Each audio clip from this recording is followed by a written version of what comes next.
নভেম্বরের শেষ সপ্তাহে বাংলায় দেখা নেই শীতের। সকাল ও রাতের দিকে হালকা শিশিরে আমেজ। তবে জাকিয়ে শীত আদেও কি পড়বে তা নিয়ে এখনো সুস্পষ্ট কোনো তথ্য দিতে পারেনি আবহাওয়া দপ্তর। তার মাঝে আবারও চোখ রাঙাচ্ছে নিম্নচাপ, ধেয়ে আসতে পারে ঘূর্ণিঝড় সেইনিয়ার। তবে তার সরাসরি প্রভাব বাংলায় পড়ার সম্ভাবনা নেই বলে খবর। আলিপুর আবহাওয়া দপ্তর সূত্রে খবর, দক্ষিণ আন্দামান সাগর এবং সংলগ্ন মালাক্কা প্রণালীতে তৈরি নিম্নচাপ সুস্পষ্ট নিম্নচাপে পরিণত হয়েছে। এটি ক্রমশ পশ্চিম ও উত্তর পশ্চিম দিকে এগোচ্ছে।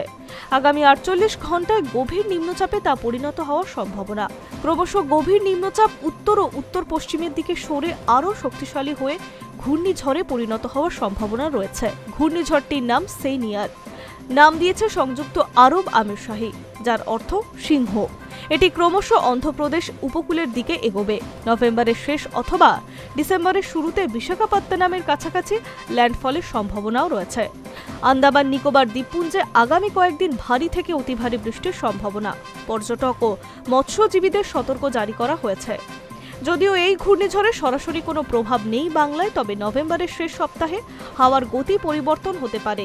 আপাতত কলকাতা সহ দক্ষিণবঙ্গে সামান্য কমছে সর্বনিম্ন তাপমাত্রা।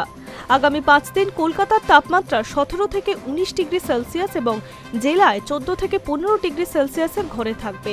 সোমবার সকালে কলকাতার সর্বনিম্ন তাপমাত্রা ১৮ ডিগ্রি সেলসিয়াস, যা স্বাভাবিকের তুলনায় ০.৩ ডিগ্রি সেলসিয়াস কম। রবিবার বিকেলের দিনে সর্বোচ্চ তাপমাত্রা ছিল ২৮.২ ডিগ্রি সেলসিয়াস, যা স্বাভাবিক তাপমাত্রার থেকে ১.০ ডিগ্রি সেলসিয়াস কম।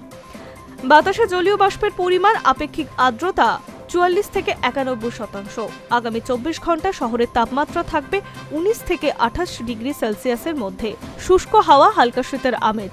রাত এবং খুব সকালে হালকা শীতের আমেজ বজায় থাকবে। আগামী ২ থেকে ৩ দিন কুয়াশার সম্ভাবনা বাড়বে রাজ্যে। উত্তর পূর্ব ভারতের রাজ্যগুলিতে কুয়াশার সতর্কতা।